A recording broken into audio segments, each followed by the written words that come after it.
Rosia, tanànan'i Moskoa, renirano Kotlovka. Tsy toy ny renirano feno izy io.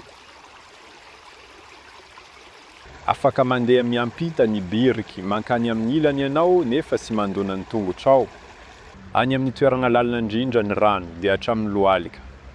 Hasehoko anao ny habetsahan'ny rano teto taloha. Ity dia ambany fisaka amin'ny havon'ny rano amin'izao fotoana zao.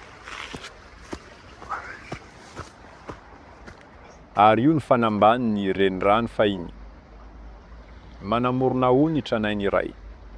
Tany amin'io havo io ny rano teo aloha.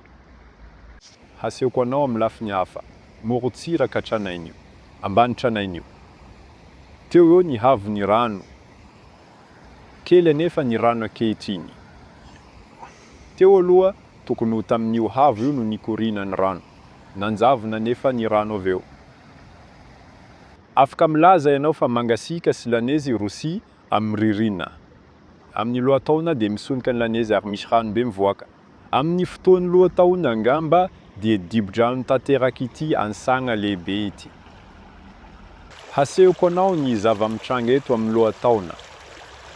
Io no morotsika tranainy.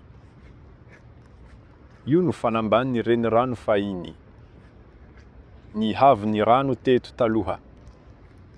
Nitsonika ny lanezy, fa ao amin'ny fatsona maoderny ihany no mikorin'ny rano. Nisy lanezy be tamin'ity ririnina ity. Tsy ampy anefa ny rano. Ny ambany fahiny dia maina tanteraka.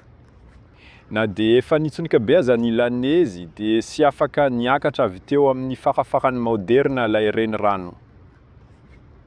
Afaka milaza ianao fa nandritra ny taona maro dia nanasa tsikelikely ny hantsana lalina sy lehibe ilay renirano kely, andeha hampitaha ny terrain.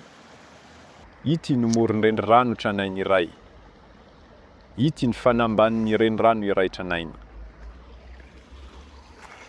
Andeha ho jerensika ny taridalana maoderna. Indro ny morotsiraka ankehitriny.